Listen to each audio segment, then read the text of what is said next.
الحمد لمن قدر خيرا وقبلا الحمد لمن قدر خيرا وقبلا والشكر لمن صور حسنا وجمالا والشكر لمن صور حسنا وجمالا فرد صمد عن صفة الخلق بريئون فرد صمد عن صفة الخلق بريئون رب أزلي خلق الخلق كمالا رب أزلي خلق الخلق كمالا لا ضد ولا ند ولا حد لمولاه لا ضد ولا ند ولا حد لمولاه الآن كما كان ولم يلق زوالا الآن كما كان ولم يلق زوالا এরে নবীর আশিক উম্মতের দল আল্লাহ তাআলা বলেন আল্লাহর কোন নিয়ামতকে অস্বীকার করবা এরে আল্লাহর গোলাম কারণ আল্লাহ তাআলা এত নিয়ামত দিয়েছেন আল্লাহ তাআলার নিয়ামতগুলি বান্দা যদি গণনা করতে থাকো বান্দা গণনা করবা কোনদিন কিন্তু বান্দা শেষ করতে পারবা না ওয়া ইন তাউদ্দু নি'মাতাল্লাহি লা তুহসুহা আল্লাহ বলেন আল্লাহর নিয়ামত যতই গণনা করো শেষ করতে পারবা না এরি আল্লাহর বান্দা এই সূরা কেমন দামি সূরা পয়গম্বর বলেন প্রত্যেকটা জিনিসের নবদুলহান আছে নববধূ আছে ইন্না লিকুল্লি শাইইন আরুস প্রতিটা জিনিসের নববধূ আছে ওয়ারুসুল কুরআনি সূরাতুর রহমান কোরআনের নববধূ হলো সূরা রহমান নববধূ যেমন ভাবে স্বামীর জন্য বাসর রাতে পরিপূর্ণভাবে সাজসজ্জা করিয়া ড্রেস আপ করিয়া মেকআপ করিয়া স্বামীর জন্য পরিপূর্ণভাবে উজাড় করে দেয় এরে আল্লাহর বান্দা আল্লাহ তাআলা সূরা রহমানটাকে পুরাপুরিভাবে আল্লাহ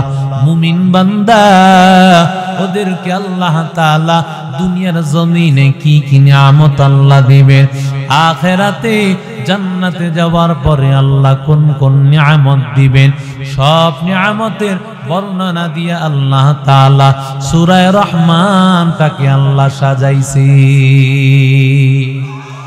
আতিনা ফি দারে দুনিয়া না হাসান আতিনা ফি দারে উকবানা হাসান ইয়া গিয়াসাল মুস্তাগীসিন হদিনা ইফতিখারা বিল উলুমি ওয়াল গিনা আদর কুদরত দারি বরকামাল আনতা রব্বি আনতা হাসবি যুল জালাল তুহি কাদের জলিলুল্লাহ জাহাদার বহর হালে তুহি মেরা নিগাহদার এরে নবীর আশিক উম্মতের দল আল্লাহর নবী রাহমাতুল লিল আলামিন দুনিয়াতে আগমন করার পর আমার মায়ার নবী দুনিয়ার মানুষকে জানাইলেন ও দুনিয়ার মানুষেরা কাফের মুশরিক বেঈমানের দল ওরা আল্লাহকে মানতো পাশাপাশি ওরা 360টা মূর্তিকেও তারা মানত কাবাঘরকে ওরা পবিত্র মনে করতা বা কাবা ঘরের মধ্যে 360 মূর্তিও দাঁড় করাইছে। ওরা তালবিয়া পড়তো, লাব্বাইকের আওয়াজ দিত, লাব্বাইক আল্লাহুম্মা লাব্বাইক লাব্বাইক লা শারীকা লাক লাব্বাইক ইল্লা হাযিহিল আসনাম। আল্লাহ তোমার কোনো শরীক নাই তবে এই মূর্তিগুলো ছাড়া। আউযুবিল্লাহ বলবেন না? আল্লাহর কোনো শরীক আছেনি? কথা বলেন না কেন? কুল হুয়াল্লাহু আহাদ আল্লাহুস সামাদ লাম ইয়ালিদ ওয়া লাম ইউলাদ ওয়া লাম ইয়াকুল লাহু কুফুয়ান আহাদ লাম ইয়ালিদ লাম ইউলাদ লা ইকাস ওয়ালিদ মাওলুদেরা খালিকাস লাম ইয়ালিদ লাম ইউলাদ লা ইকাস ওয়ালিদ মাওলুদেরা খালিকাস। আমার আল্লাহর কোনো শরীক নাই, আমার আল্লাহর সাথে শরীক কেউ নাই। পয়গম্বর দুনিয়ার মানুষকে জানায় দিলেন, এক আল্লাহর ইবাদত করো, কারো সামনে মাথা নত করা যাবে না। সবাই তখন নবীর শত্রু হয়ে গেল। আল্লাহ যখন কোরআনের আয়াত নাযিল করে দেন, ওয়াইদা কিলা লাহুমুসজুদু লিররহমান,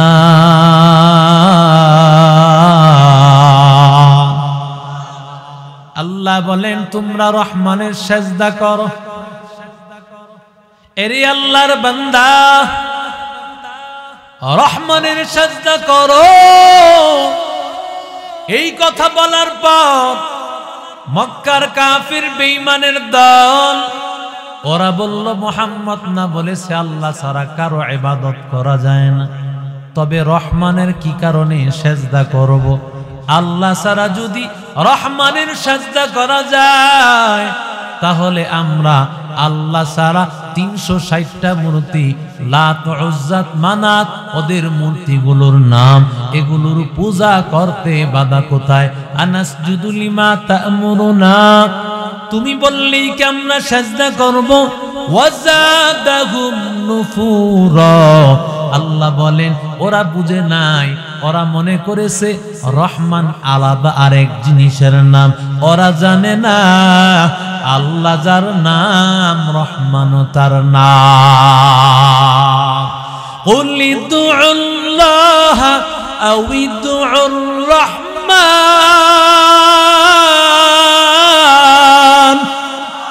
আইয়াম্মা তাদউ ফালাহুল আসমাউল হুসনা। या इलाही तू मेरा माबूद है, या इलाही तू मेरा माशूक है, या इलाही तू मेरा गफ्फार है, या इलाही तू मेरा सत्तार है, या इलाही मुझसे मुझको दूर का, ताकि देखो मुझ में तुझको एक नजर, हर तमन्ना दिल से रुखसत हो गई, अब तो आजा अब तो खलवत हो गई, बुजुर्गी की नहीं हमको जरूरत, गुलाम अपना बना हमको खुदाया। अल्लाह ताला কাফির মুশরিক বেঈমানেরা মনে করেছে রহমান আলাদা এক জিনিসের নাম। ওরা জানে না আল্লাহ যিনি রহমানও তিনি। কারণ আমার আল্লাহ তাআলার আল্লাহ ছাড়া আরো সুন্দর সুন্দর নাম। 99টা নাম হাদিসে পাকের মধ্যে আসছে। তবে এছাড়া আরো অনেক নাম আছে। কত নাম আছে আল্লাহই ভালো জানে। পয়গম্বর বলেন আল্লাহর 99টা নাম। পয়গম্বর বলেন মান আহসাহা দাখালাল জান্নাহ, যেই বান্দা 99টা নাম বান্দা মুখস্থ করবে আল্লাহ তাআলা তাকে জান্নাতে পৌঁছায় দিবে। এর মধ্যে একটা নাম হলো রহমান।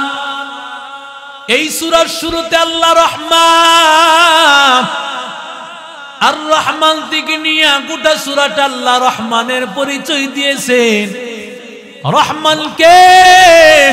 কেমন দয়াওয়ালা আল্লাহ, আমার মালিক কেমন দয়াওয়ালা আল্লাহ।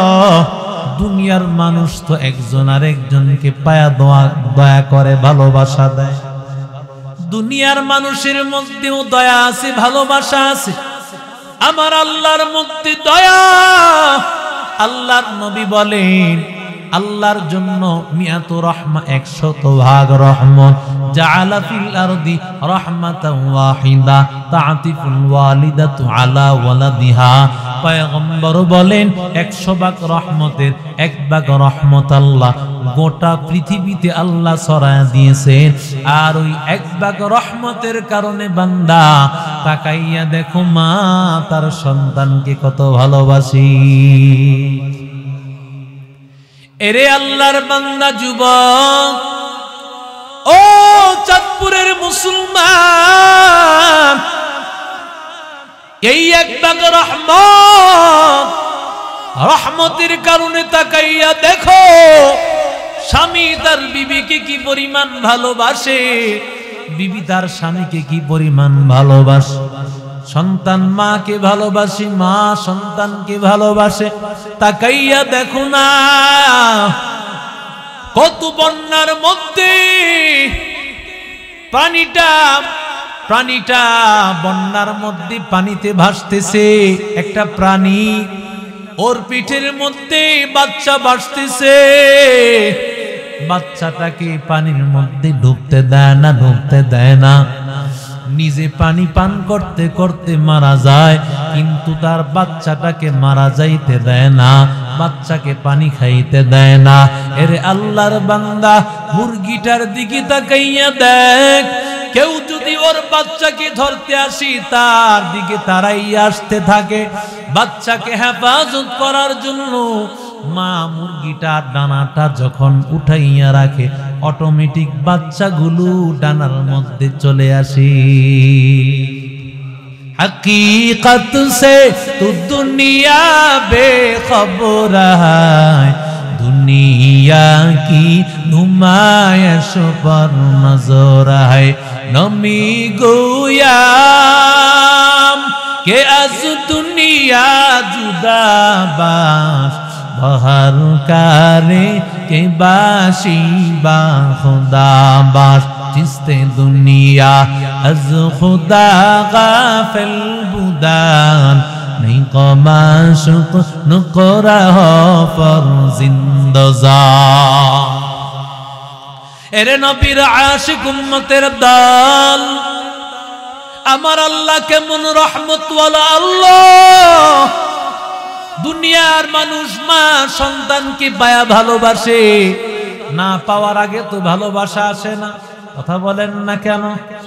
পাওয়ার পরে সন্তানকে ভালোবাসে, স্বামী তার বিবিকে ভালোবাসে পাওয়ার পরে। বান্দা, এরে আল্লাহর বান্দা, দুনিয়ার সব মানুষেরা সব পশু পাখি একজন আর একজনকে পাইয়া ভালোবাসে, আর আমার আল্লাহ তিনিও তো ভালোবাসেন, তিনিও তো দয়া করেন। কেমন দয়া!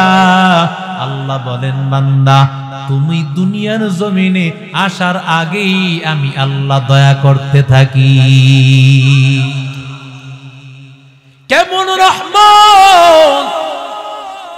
মায়ের গর্ভের মধ্যে সন্তান, এই সন্তান মায়ের গর্ভের মধ্যে, সন্তান খাওয়ার মতো ব্যবস্থা নাই। আল্লাহ তাআলা এমন ভাবে নারের মাধ্যমে, মায়ের নারের মাধ্যমে রক্তগুলো সন্তানকে খাওয়াইয়া সন্তানকে আল্লাহ ধীরে ধীরে বড় করে। এরি আল্লাহর বান্দা, আমার আল্লাহ রহমত, বান্দা গর্ভে থাকার সময় আল্লাহর রহমত শুরু হয়ে যায়। দুনিয়াতে আগমন করার পরে বান্দা তোমার প্রতি দয়া। তুমি বান্দা, তোমার কোনো ভাষা নাই, ভাষা হলো কান্না।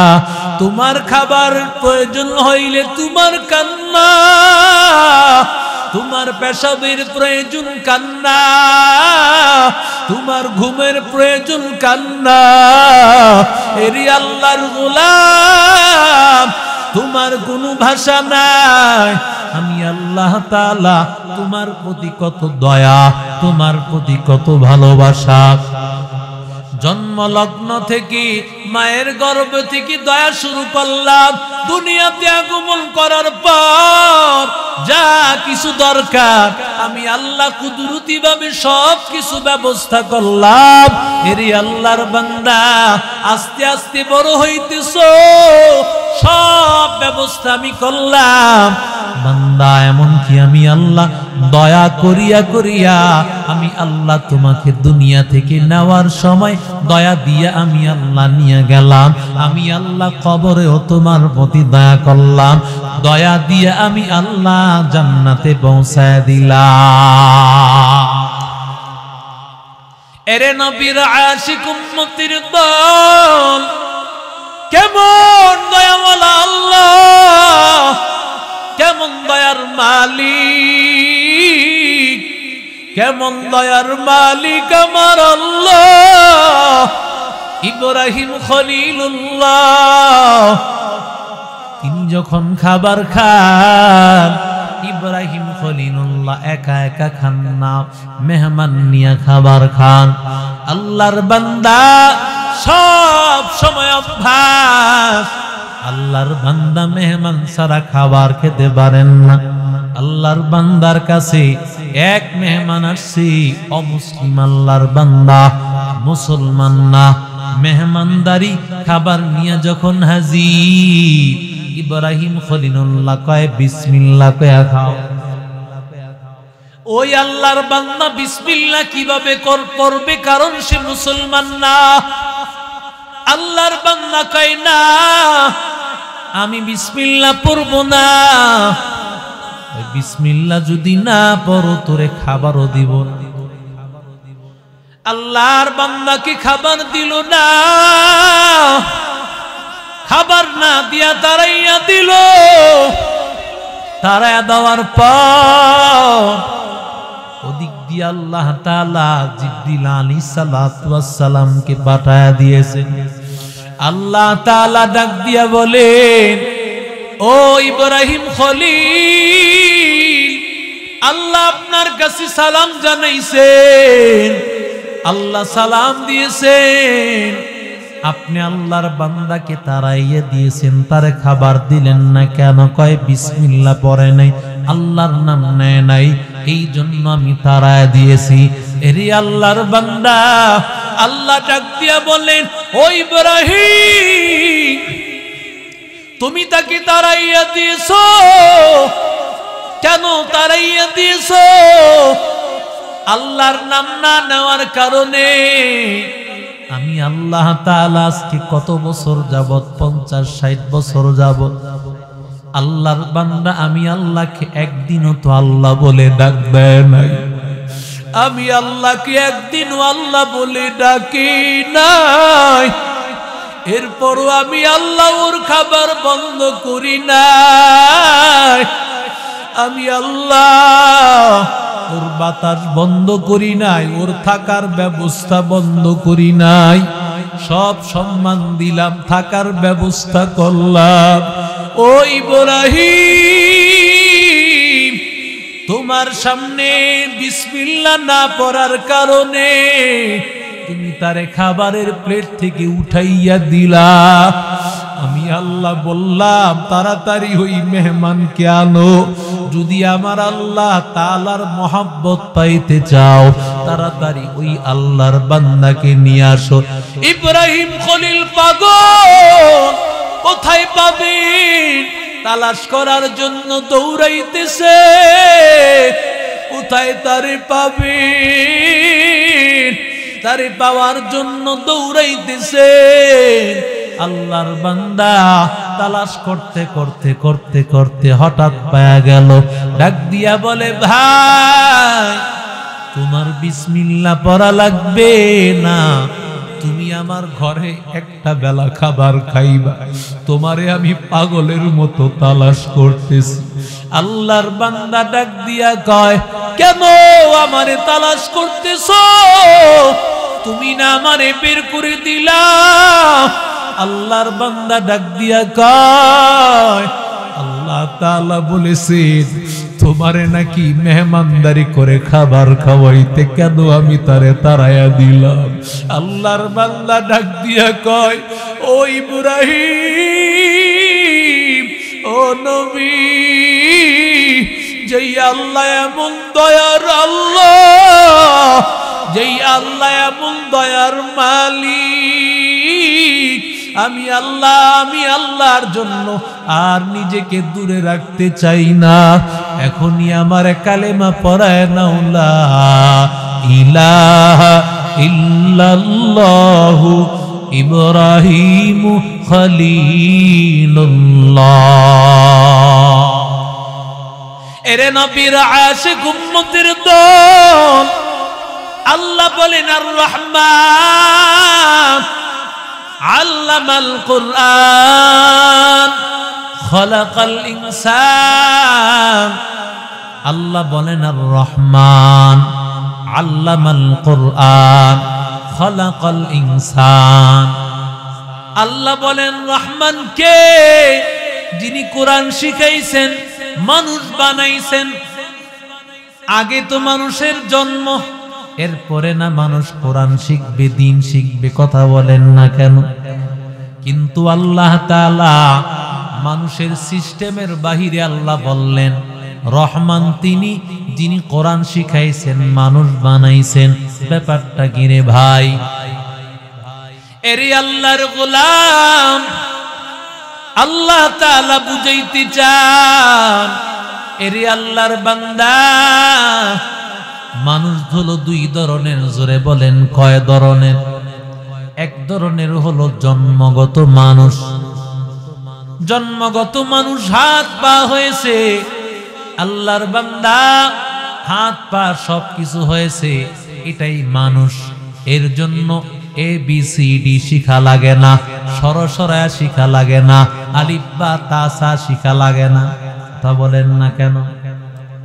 জন্মগত মানুষের এগুলোর শিক্ষার দরকার নাই। তবে বান্দা যদি গুণগত মানুষ হতে হয়, তাহলে এগুলোর শিক্ষার দরকার আছে না নাই? তবে কোন শিক্ষা শিখবে? গুণগত মানুষের আসল গুণ কি? আল্লাহ তাআলা কেন কোরআন শিক্ষার কথা বলেছে? আমি আল্লাহ মানুষ বানাইছি, কোরআন শিখাইছি। আমি আল্লাহ কোরআন শিখায় মানুষ বানাইছি কেন বললেন? বান্দা আল্লাহ বুঝাইতে চান, বান্দা মানুষ হিসাবে তখনই মানুষ হবে যখন মানুষের মধ্যে কোরআনের শিক্ষা থাকবে। কথা বলেন না কেন? কোরআনের শিক্ষা যদি না হয়, ওই মানুষ হাত পা চোখ কান সব কিছু আছে কিন্তু মানুষ না। কথা বলেন না কেন? এরি আল্লাহর বান্দা, তাকাইয়া দেখো না, তাসলিমা নাসরিন বলেছিল আমার পেট আমার, যেখান থেকে ইচ্ছা সেখান থেকে বাচ্চা নিব। আরো জোরে কোন নাউজুবিল্লাহ। যদিও বলেছেন, তবে আল্লাহর কোরআনের সিস্টেম তাসলিমা নাসরিন প্রমাণ করে দিল। সূরা রহমানে যে আল্লাহ বলেছেন রহমান তিনি, যিনি কোরআন শিখাইছেন, মানুষ বানাইছেন। তাসলিমা নাসরিন তার মধ্যে কোরআনের শিক্ষা নাই। কোরআনের শিক্ষা না থাকার কারণে সে তো আসল মানুষ না। আর মানুষ যে না হবে, সে হলো কুত্তার মতো, জানোয়ার আর হায়ওয়ানের মতো। হায়ওয়ান জানোয়ার আমাদের সমাজের ও মধ্য ইসরায়েল মুসলমানেরা, আপনাদের সমাজের কুত্তিত কোন কুত্তা থেকে বাচ্চা নেয় ঠিকানা আসেনি? কথা বলেন না কেন? না না, কোনো ঠিকানা নাই। কেন? কারণ এই কুত্তার মধ্যে কোরআনের শিক্ষা আছে। কথা বলেন না কেন? না না, ওর মধ্যে কোরআনের শিক্ষা না থাকার কারণে যেখান থেকে ইচ্ছা সেখান থেকেই বাচ্চা নিবে।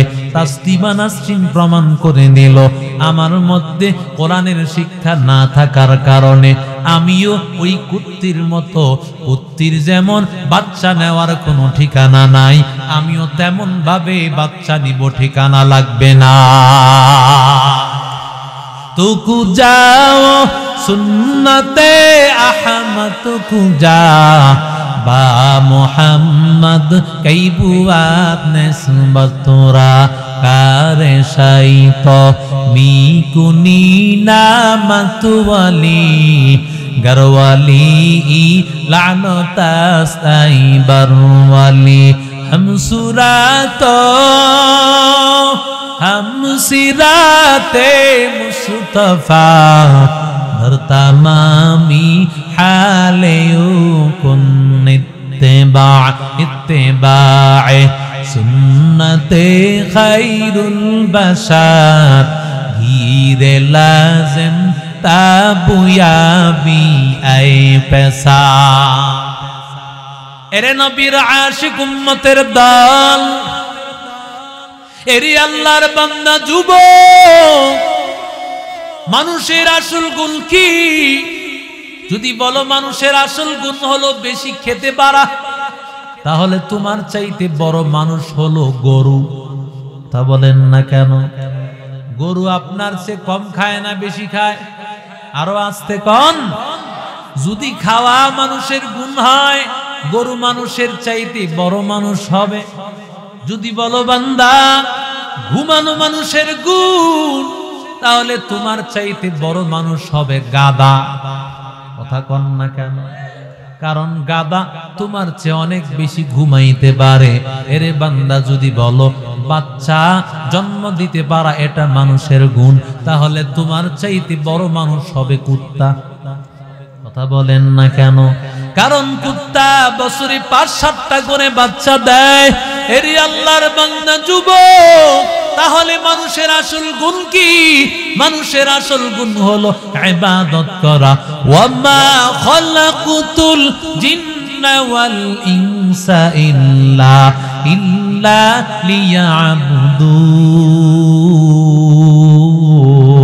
লিয়াবুদুন।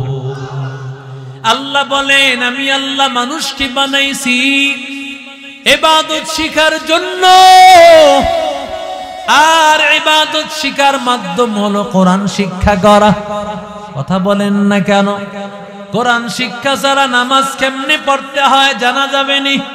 কথা বলেন না কেন? কোরআন যদি না পারে নামাজ হবে না। নামাজ যদি শুদ্ধ হতে হয়, বান্দা তোমার কোরআন শুদ্ধ করে পড়া লাগবে। এরে আল্লাহর বান্দারা, এরে আল্লাহর বান্দা যুবক, আল্লাহর কোরআন শিক্ষা ছাড়া মানুষ হয় না, মানুষ হতে পারে না, মানুষ হতে পারে না বান্দা। এই জন্যই তো বান্দা আজকে যারা এখানে বসে আছেন, বিবাহ ছাড়া সন্তান জন্ম দেওয়া যায়নি। কথা বলেন না কেন? এটা মাদ্রাসার শিক্ষায় আছে, কোরআনের শিক্ষা আছে, হাদিসের শিক্ষা আছে, কিন্তু ভাইরা বলো এটা কোন স্কুল কলেজের পাঠ্য বইয়ের মধ্যে আসেনি? না না, এটা নাই। তাহলে আপনারা যারা স্কুল কলেজে পড়লেন, আপনারাও কিভাবে বললেন? কারণ যদিও মাদ্রাসায় পড়েন নাই, আলেম ওলামার সোহবতের কারণে, তাদের বয়ানের মাধ্যমে, মসজিদের বয়ান, আলেম ওলামার বয়ান, দাওয়াত ও তাবলীগের মাধ্যমে আপনারা জেনেছেন। ইয়া আইয়ুহাল্লাযীনা আমানুত্তাকুল্লাহ ওয়া কুনু মা'আস সাদিকিন।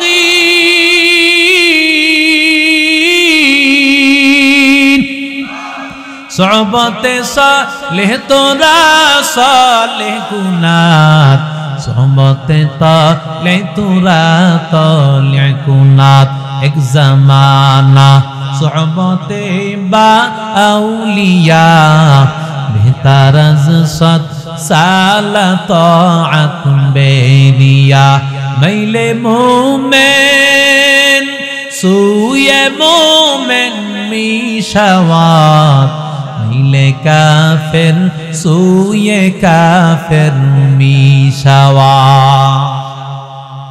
এবার আল্লাহর বান্দা তাকাইয়া দেখো, আজকে সমাজের মানুষদেরকে শিক্ষা দেওয়া হয় শরীফ থেকে শরীফা হওয়া। কথা বলেন না কেন? কি বলবো, দুঃখ।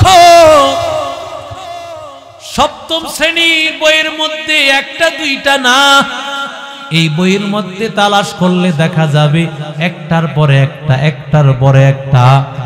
আমার ছোট্ট ছোট্ট মুসলমান বাচ্চাগুলোকে ওরা ইহুদি খ্রিস্টান আর বেঈমান বানাইতে চায়। কি গল্প?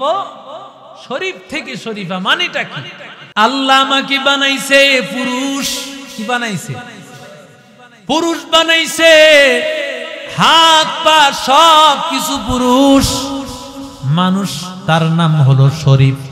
পুরুষের নাম না, পুরুষের নাম শরীফ। শরীফ আল্লাহর বান্দা বয়স হইতে হইতে একটা সময় তার কাছে মনে মনে লাগতেছে সে মেয়ে, মেয়ে নাম দিছে শরীফা। কি মেয়ের নাম শরীফা না? এখন তার কাছে মনে হইতেছে সে মেয়ে, মেয়ের মতো তার চাহিদা, মেয়ের কাপড়গুলো তার মন পড়তে মনে চায়, মেয়েদের মতো চলাফেরা করতে মনে চায়। আমার একটু বলো, এর দ্বারা কি সে মেয়ে হয়ে যায়? কথা বলেন না কেন? এখন আমি মনে মনে ভাবতেছি আমি প্রধানমন্ত্রী। কি কন? প্রধানমন্ত্রী হয়ে গেছি। এই এলাকার মেম্বার সাহেব, চেয়ারম্যান সাহেব তো দৌড়ে আইব, কয় কি হুজুরে? মনে মনে প্রধানমন্ত্রী মানলে কি প্রধানমন্ত্রী হবে না মানুষ তারে পাগল বলবে? এই যে লোকটা শরীফ থেকে শরীফা ভাবলো, নিজেকে মেয়ে ভাবলো, মেয়ে ভাবার কারণে সে মেয়ে হয় নাই, কিন্তু সে ভাইবা নিছে মেয়ের মতো চলাফেরা, মেয়ের মতো সব আচার আচরণ। এবার মেয়ে ভাইবা নিজেকে মেয়ে ভাবছে, এখন তার তো বিবাহ করা দরকার। কথা বলেন ঠিক না বেঠিক? এখন সে যেহেতু মেয়ে, তার বিবাহ করতে হবে কার সাথে? কথা কয় না কেন? এখন বিবাহটা যখন হবে মেয়ের সাথে ছেলের, কথা কয় না? মেয়ের সাথে ছেলের, কথাও কয় না, নাকি ছেলের সাথে ছেলে? কথা বলেন। ছেলের সাথে ছেলে বিবাহ, সমকামিতার শিক্ষা আমার মুসলমান সন্তানকে শিক্ষা দেওয়া হচ্ছে। পরিষ্কার বলতে চাই, ইউরোপ কান্ট্রির বহু দেশে এই সমকামিতার বিরুদ্ধে স্লোগান। কথা বলেন না কেন? এই সমকামিতার কারণে আল্লাহ লূত জাতিকে উল্টায় দিয়েছেন। লূত জাতিকে উল্টায় দিয়েছেন। মুসলমানের এই দেশে 95% মুসলমানের দেশে আমার সন্তানদেরকে সমকামিতার শিক্ষা দিবা। মুসলমান হিসাবে আমরা ঘরে বসে থাকবো না, প্রয়োজনে রক্ত দিব, এদেশ থেকে নাস্তিক্যবাদ উঠায় দিব। ঠিক কিনা? আমার দেশের মুসলমানকে নিয়ে, সন্তানদেরকে নিয়ে তামাশা করবে, সন্তানদেরকে পূজা শিক্ষা দিবে, সন্তানদেরকে হিন্দুত্ববাদ শিক্ষা দিবে, নাস্তিক্যবাদ শিক্ষা দিবে। মুসলমান হিসাবে আমরা সহ্য করব না। এর একমাত্র কারণ হলো ওরা কোরআনও শিখে নাই, কোরআনের সংস্পর্শ আসে নাই। কথা বলেন ঠিক না বেঠিক? কারণ এই শিক্ষা ব্যবস্থা এমন কিছু মানুষের হাতে, এরা পুরাই নাস্তিক। কথা বলেন ঠিক না বেঠিক? এরা পুরাই নাস্তিক। নাস্তিক্যবাদদের হাতেই শিক্ষা ব্যবস্থা, যার কারণে একটার পরে একটা। আর আমাদের আন্দোলনও চলতেছে, আমরা আন্দোলন করি কোন প্রধানমন্ত্রীর বিরুদ্ধে না, আমাদের আন্দোলন কোন নেতার বিরুদ্ধে না, নেত্রীর বিরুদ্ধে না, কোন দলের বিরুদ্ধে না, আমাদের আন্দোলন কোরআনের পক্ষে, নবীর পক্ষে। আমাদের কোরআনকে নিয়ে কটূক্তি করবা, আমাদের নবীকে নিয়ে কটূক্তি করবা, আমরা কোনদিন সহ্য করব না। কথা বলেন ঠিক না বেঠিক? মুসলমানের সন্তানদেরকে সমকামিতার শিক্ষা দেওয়া হবে, আর মুসলমান বসে থাকবে। আর এই আইন বাংলাদেশে বাস্তবায়ন করার কথা কোনদিন চিন্তা ভাবনা করবেন না, কারণ মুসলমান আলেম ওলামার দেশ, হাফিজ হুজুরের দেশ, সদর শাহ হুজুরের দেশ, মুফতি আমিনী সাহেবের দেশ, আল্লামা আহমদ শফি রহমতুল্লাহ আলাইহির দেশ। এই দেশে কোনো নাস্তিক মুরতাদের ঠাঁই হবে না। একমাত্র কারণ হলো ওরা কোরআনও শিখে নাই, ছোট কালেও কোরআন পড়ে নাই। জিজ্ঞাসা করে দেখবেন, ছোট কালেও ওদেরকে মা বাবায় কোরআন শিক্ষা দেয় নাই। কথা বলেন ঠিক না বেঠিক? কারণ ছোট্ট কালেও যদি ওরা কোরআনের বীজ পাইতো, কোরআনের বীজ পাইতো, তাহলে আজকে নাস্তিক মুরতাদ হয়ে যাইতো না। সেই সিরাজগঞ্জের এক আল্লাহর বান্দা, অনেক বড় অফিসার, অনেক বড় ইঞ্জিনিয়ার, তার 4টা সন্তান। রেজাউল করিম নামে আল্লাহর বান্দা 4 সন্তান, 4 সন্তানকে মাদ্রাসায় পড়ায় বড় আলেম বানাইছে। ডিস্ট্রিক্ট লেভেলের বড় এক অফিসার। তার সাথে একদিন কথোপকথন, সন্তানদের ব্যাপারে কথা বলতেছে যে আপনার কয়টা সন্তান? আমার 4টা সন্তান। কয়েদেরকে কি করাইছেন? 4টা সন্তানকে কোরআন পড়াইছি, আলেম বানাইছি। তো ওই বড় সচিব সাহেব বলতেছে, জানাজা পড়ানোর জন্য তো একজনই যথেষ্ট, 4 জনকে আলেম বানাইছেন কেন? এটা তুমি বুঝবা না। এবার এই 2 বন্ধু একজন আরেকজনের সাথে কথা বলতেছে। সচিব সাহেব বলতেছে, তোমার বাচ্চাকে পড়াশোনা করাইতে টাকা পয়সা লেগেছে কেমন? কয় মাসে 5-7 হাজার টাকা, এই মাসে 1500 থেকে 2000, 1200, 1500 বা 2000 এমন খরচ হয়েছে। কয় কও কি? আমার বাচ্চা যখন বাংলাদেশে ছিল, বাংলাদেশে যখন ও ছিল, ওর জন্য আমি খরচ করেছি প্রতি মাসে 20,000 টাকা। আস্তে আস্তে যখন বিদেশ গেছে, ওর জন্য আমি খরচ করেছি মাসে 40,000 টাকা। তোমার বাচ্চার তুমি খরচ করেছো মাসে 1500 টাকা, বেতন পাবে তখন 5-7 হাজার টাকা পড়ালেখা শেষ হওয়ার পরে। আর আমার বাচ্চার পিছনে মাসে খরচ করেছি 40,000 টাকা, শিক্ষিত হওয়ার পরে তার বেতন হবে 3 থেকে 4 লক্ষ টাকা। এখনো সময় আছে, একটা বাচ্চাকে তুমি তোমার লাইনে ইঞ্জিনিয়ার বানাও। এবার রেজাউল করিম সাহেব বলতেছে, তোমার বাচ্চা কি তোমার কাপড় চোপড় ধৌত করে দেয়? আমার বাচ্চাটা যখন মাদ্রাসা থেকে আসে, ও মাদ্রাসা থেকে আসার পরে মায়ের কাপড় চোপড় গুলো ধৌত করে দেয়, আমার মাথায় তেল দিয়া দেয়, মা বাবার খেদমত করে দেয়। তো ওই সচিব সাহেব বলতেছে, এগুলো করার জন্য আমার ছেলের দরকার কি? আমার তো অনেক খাদেম আছে, আমার অনেক কাজের লোক আছে, এদেরকে দিয়েই তো কাজ করানো যায়। কয় তুমি বুঝবা না, সময় তোমাকে জবাব দিবে। তুমি তোমার কাজ করো, আমি আমার কাজ করি, তবে সময় মতো তুমি কি পাবে? কথা বলেন না কেন? জবাব পেয়ে যাবে। রেজাউল করিম সাহেব বলতেছেন,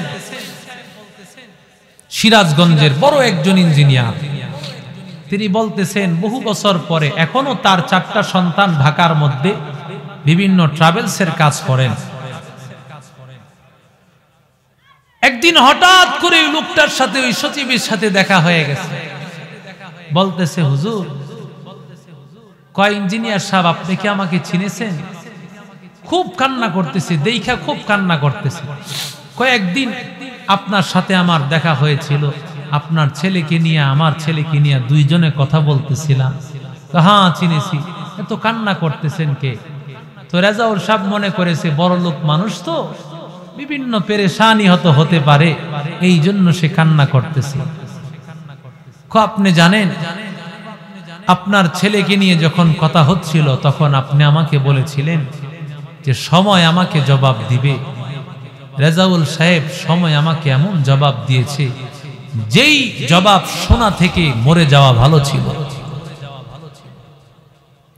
ব্যাপারটা তিনি বুঝতে পারতেছেন না, মনে করতেছেন কোনো বড় দুঃখজনক কোনো বিষয় হতে পারে, অনেক পেরেশানি বড় লোকদের আছে।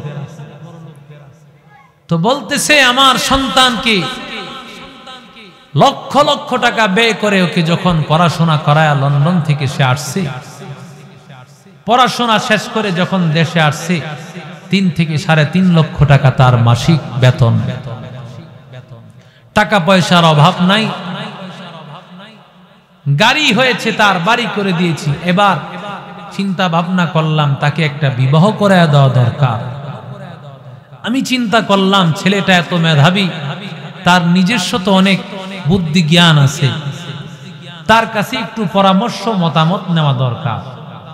ডাক দিয়ে বলতেছে, বাবা তুমি তো অনেক শিক্ষিত, আমার চেয়ে অনেক বেশি বুঝো, তোমার কোনো নিজস্ব মতামত আছে কিনা? ছেলে কয়, এতক্ষণে আপনি লাইন মতো আসছেন, আমি তো কিছু বলি না, কারণ আপনারা তো ধর্ম অন্ধ।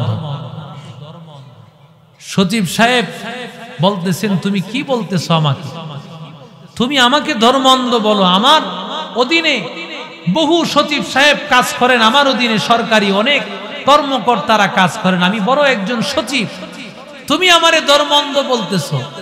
যদি ধর্ম অন্ধ না হন তাহলে আপনাকে বলা যায়। তখন সে বলতেছে, বাবা আমাদের বাড়িতে আপেল গাছের মধ্যে 5টা আপেল ধরেছে, 5টা আপেলের মধ্যে 3টা ভালো 2টা খারাপ। এখন আপনি কি এই 3টা ভালো আপেল বিক্রি করে দিবেন আর 2টা রেখে দিবেন, নাকি 3টা ভালো আপেল রাখবেন 2টা বিক্রি করে দিবেন? বলতেছে, আমি আমাদের যে অবস্থান, আমাদের যে লেভেল, আমাদের যে পরিচিতি, যেই সুনাম সুখ্যাতি, আমাদের লেভেলের কাউকে আমরা তালাশ করে পাবো না। অন্য একটা মেয়েকে নিয়ে আসলে আমাদের মতো যদি না হয় তাহলে ম্যাচ হবে না, অ্যাডজাস্ট হবে না। বাবা সচিব সাহেব মনে মনে ভাবতেছেন, হয়তো আমার ছেলে তার কোনো চাচাতো বোনের কথা বলবেন, না হয় কোনো ফুফাতো বোনের কথা বলবেন, না হয়তো কোনো খালাতো বোনের কথা বলবেন, এটা আমি ভেবে নিলাম। তখন ছেলে বলতেছে, বাবা আমি অনেক থিসিস করে গবেষণা করে আমি দেখেছি আমার জন্য আমার খালাই যথেষ্ট। ওই সচিব সাহেব সিরাজগঞ্জের ভাষায় বলতেছিল, হুজুর আমার সোল আমার ভাইরা হবার চায়, আমার সোল আমার, কথা কয় না কেন, আমার ছেলে আমার ভাইরা হতে চায়। আপনারা যে নাউজুবিল্লাহ বললেন খালাকে বিবাহ করা হারাম, এটা কোরআনের কোথাও দেখাতে পারবেন? কথা বলেন না কেন? কোন জায়গায় আপনি কোরআন বন্ধ করলে, কোরআন যদি বন্ধ করেন খালাকে বিবাহ করা হারাম, এটা কোনো গবেষণায় বা স্বাভাবিক মেজাজে কি ধরবে? কথা বলেন না কেন? স্বাভাবিকভাবে খালাকে বিবাহ করা হারাম, এটা আপনার কখনো ধরবে না। কোরআন হাদিস যদি বন্ধ করেন খালা বিবাহ করা হারাম, এটা কখনো ধরবে না। একমাত্র কোরআন শিক্ষাই মানুষকে শিখাইছে, এ হলো তোমার মা, তার কাছ থেকে তোমার দূরত্ব থাকতে হবে, তার সাথে বিবাহ বৈধ না। ইনি হলেন তোমার বাবা, সুতরাং মেয়ে তোমার বাবার সাথে বিবাহ বৈধ না। ইনি হলেন তোমার মামা, সুতরাং ভাগ্নি তোমার সাথে তার বিবাহ বৈধ না। ইনি হলেন তোমার ফুফা, তার সাথে বিবাহ বৈধ না। একমাত্র শিখিয়েছে কোরআন। সুতরাং যেই দেশের মধ্যে কোরআন শিক্ষা নাই, ওই দেশে একসাথে মা এবং বাবা এবং মেয়ে নাইট ক্লাবে রাত্র কাটায়। কথা বলেন না কেন? এক একমাত্র কারণ হলো কোরআনের শিক্ষা নাই। সেই অবস্থা বানাতে চায় আমার বাংলাদেশকে। এই বাংলাদেশ কেমন বানাতে চায়, কিন্তু না, কোরআন যার সাথে লাগবে তাকেই বানায় দিবে দামি। কথা বলেন ঠিক না বেটি? কোরআন যার সাথে লাগে সে দামি হয়ে যায়। কোরআন ব্যক্তির সাথে লাগে ব্যক্তি দামি হয়ে যায়। কোরআন সমাজের সাথে লাগে সমাজ দামি হয়ে যায়। কোরআন রাষ্ট্রের সাথে লাগে রাষ্ট্র দামি হয়ে যায়। কথা বলেন ঠিক না বেটি? কোরআন সবচাইতে কম দামি মানুষগুলোকে দামি বানায় দেয়। হযরত ওমর রাদিয়াল্লাহু তাআলা আনহু, যিনি সবচেয়ে বড় টপ লেভেলের সন্ত্রাসীর ভূমিকায় ছিলেন, কারণ নবীজির গর্দান মুবারক যিনি আনতে যান তার মতো সন্ত্রাসী কেউ হতে পারে? হযরত ওমর রাদিয়াল্লাহু তাআলা আনহু রাসূল করিম সাল্লাল্লাহু আলাইহি সাল্লামের গর্দান আনার জন্য রেডি হয়েছেন। আল্লাহর নবীর গর্দান আনবে। এরে নবীর আশিক উম্মতের দল, আল্লাহ তাআলা হযরত ওমর রাদিয়াল্লাহু তাআলা আনহুকে আল্লাহ তাআলা কেমন দামি বানিয়ে দিয়েছেন। যেই ওমরের সামনে কথা বলার ক্ষমতা কারো নাই। রহমাতুল লিল আলামিন বলেন, ওমর যে রাস্তা দিয়া যায় ওই রাস্তা দিয়া শয়তানও যায় না। আরো জোরে কন্যা। এরি আল্লাহর গোলাম রহমাতুল লিল আলামিন বলেন, লাউ কানা বাদি নবিয়্যান লাকানা ওমর। আল্লাহ যদি আমার পরে কাউরে নবী বানাইতেন, হযরত ওমরকে আল্লাহ নবী বানাইতেন। এরে আল্লাহর গোলাম হযরত ওমর রাদিয়াল্লাহু তাআলা আনহু আল্লাহ তাআলার পয়গম্বরের সাহাবী, এমন কঠিন দিনওয়ালা, এমন কঠোর মেজাজ, এমন সন্ত্রাসীর ভূমিকায় আল্লাহর কোরআন লাগার কারণে আল্লাহ কেমন দামি বানাইয়া দিয়েছেন, কেমন দামি বানাইয়া দিয়েছেন হযরত ওমর রাদিয়াল্লাহু তাআলা আনহুকে।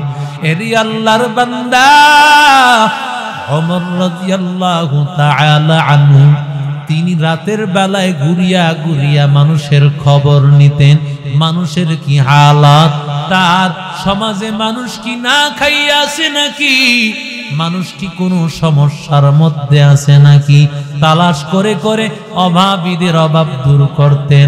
আর আমার সমাজের লোকেরা নেতা হওয়ার আগে কত বড় বড় স্লোগান, কত লম্বা লম্বা সালাম, 10 হাত 20 হাত সালাম। নেতা হওয়ার পরে 5 বছর তালাশ করিয়া হারিকেন দিয়া পাওয়া যায় না। এরে নবীর আশিক উম্মতের দল, ওমর রাদিয়াল্লাহু তাআলা আনহু রাতের বেলায় তিনি তালাশ করে করে মানুষের অবস্থাগুলো পর্যবেক্ষণ করেন। আল্লাহ কোরআনের কারণে ওমরকে কেমন বানাইয়া দিল, কেমন ওমর হয়ে গেল। ওমর রাদিয়াল্লাহু তাআলা আনহু রাতের বেলায় তিনি তালাশ করে দেখেন, ভালো করে নজর করে দেখেন, সবাই ঘুমাইয়া গেছে। এক ঘরের মধ্যে নিবু নিবু বাতি জ্বলতেছে, ছোট্ট ছোট্ট বাচ্চাদের কান্নার আওয়াজ, ছোট ছোট বাচ্চাদের কান্নার আওয়াজ। আল্লাহর বান্দা ওমর দরজার সামনে দাঁড়াইয়া আছেন। দাঁড়াইয়া ওমর রাদিয়াল্লাহু তাআলা আনহু ভালো করে দরজার একটু ফাঁক ছিল, ওই ফাঁক দিয়া দেখলেন ছোট ছোট বাচ্চাগুলো গড়াগড়ি করিয়া কান্না করতেছে। মা চুলার মধ্যে পাতিলা বসাইয়া আছে, বাচ্চাগুলো কান্না করতেছে। মা একবার পাতিলার দিকে যায়, আরেকবার বাচ্চাগুলোর দিকে আসে। এমন সময় হযরত ওমর রাদিয়াল্লাহু তাআলা আনহু দরজায় আওয়াজ করলেন, দরজায় আওয়াজ করার পর দরজা খুলিয়ে দেওয়া হলো। দরজা খুলিয়ে দেওয়ার পর ওমর ডাক দিয়া বলেন, মা গো, কেন বাচ্চাগুলোকে কান্না করাও? ও মা, কেন বাচ্চাগুলোকে কান্না করাও? মায়ে ডাক দিয়া বলেন, কাটা শরীরের মধ্যে তুমি লবণ ছিটাইতে আসিও না। জালেম ওমর আমার স্বামীকে আজ থেকে বছর খানেক আগে যুদ্ধের ময়দানে আমার স্বামীকে ডেকে নিয়ে গেছে। যুদ্ধের ময়দানে নেওয়ার পর আমার স্বামী যুদ্ধের ময়দানে যাওয়ার পর আর যুদ্ধের ময়দান থেকে আসে নাই। যুদ্ধের ময়দানে আমার স্বামী দুনিয়া থেকে বিদায় হয়ে গেছে, শাহাদাত বরণ করেছে। আমি আমার বাচ্চাগুলোকে নিয়ে বহু কষ্টে জীবন যাপন করতেছি। অন্যের বাড়িতে কাজ করিয়া যতটুকু টাকা পাই এই টাকা দিয়ে আমি আমার বাচ্চাগুলোকে খাওয়াই। আমার বাচ্চাগুলোকে নিয়ে দিন যাপন করতে বড় কষ্ট হয়। জালেম ওমর একটা বারের জন্য আমার খবর নেয় নাই। এরে আল্লাহর বান্দা, কেমন কষ্ট হয়। এবার আল্লাহর বান্দি ডাক দিয়া বলেন, আমার গত কয়েকদিন আগে ঈদের সময় আমার বড় বাচ্চাটা ডাক দিয়া বলতেছে, মা গো, এবার ঈদের সময় আমাদেরকে কাপড় কিনে দিতে হবে। আমি বললাম, বাবা, কিভাবে কাপড় কিনিয়া দিব? কাপড় কিনিয়া দেওয়ার সামর্থ্য নাই, কাপড় কিনিয়া দিতে পারবো না। এবার বড় সন্তানটা ডাক দিয়া কয়, মা গো, যদি আমারে কিনিয়া দিতে না পারো অন্তত ছোট্ট ভাইটাকে কিনিয়া দাও। মায়ে ডাক দিয়া বলে, না, আমি ছোট্ট ভাইটাকেও কিনিয়া দিতে পারবো না। এবার ওই বাচ্চাগুলো বলতেছে, যদি কাপড় কিনিয়া না দাও তাহলে আমরা ঈদের দিন আমরা ঘর থেকে বের হইব না। আমরা ঘরের মধ্যে থাকিয়া আমরা কান্না করব আর আব্বু আব্বু বলিয়া চিৎকার করব। কারণ আমাদের যে আব্বু নাই, আমাদের আব্বু যদি থাকতো আমাদের কোনো কষ্ট করা লাগতো না। আমাদের কাপড়ের ব্যবস্থা আমাদের আব্বু করে দিতেন, আমাদের ব্যবস্থাগুলো করে দিতে, টাকা পয়সার অভাব হতো না। এরে আল্লাহর বান্দা, যার ঘরের মধ্যে বাবা নাই সে বুঝো ও চাঁদপুরের মুসলমান, যার ঘরের মধ্যে বাবা নাই ও বুঝু বাবা হারানোর কি ব্যথা। কারণ বাবা থাকলে মনে হয় মাথার মধ্যে একটা ছায়া আছে, কোনো চিন্তা নাই, কোনো টেনশন নাই। বাবা হারায় ফেললে মনে হয় যেন মাথা থেকে ছায়া চলিয়া গেছে। এরি আল্লাহর বান্দা যুবক, এরি আল্লাহর গোলাম, আমার এই বাচ্চাগুলো আমি টাকা আনলে খাবারের ব্যবস্থা হয়, খাইতে পারে না হয় খেতে পারে না। আজকে কয়েকদিন আমার কোনো কাজের ব্যবস্থা নাই, না কাজ হওয়ার কারণে আমি ঘরে কোনো খাবারের ব্যবস্থাও করতে পারি নাই। আজকে একদিন, 2 দিন, 3 দিন পার হয়ে যাইতেছে। আমার বাচ্চাগুলো আমারে বলতেছে, মাগো আজকে রাতের মধ্যে যদি খাবারের ব্যবস্থা না হয়, বাবা যেভাবে চলিয়া গেছে মা, ওই রাস্তায় বুঝি আমাদের চলিয়া যাওয়া লাগবে, আমাদের তালাশ করিয়া পাইবা না। এরে আল্লাহর বান্দা যুবক, এবার মার মনের মধ্যে কেমন হালাত, কারণ স্বামী হারাইয়া মা এই বাচ্চাগুলোকে নিয়েই তো দিন যাপন করে, এই বাচ্চাগুলোর চেহারা দেখিয়াই তো থাকে। আমার মায়ার নবী বলে, যেই স্ত্রী স্বামী হারায় ফেলছে, সন্তানগুলোর দিকে তাকাইয়া ওই স্ত্রী আর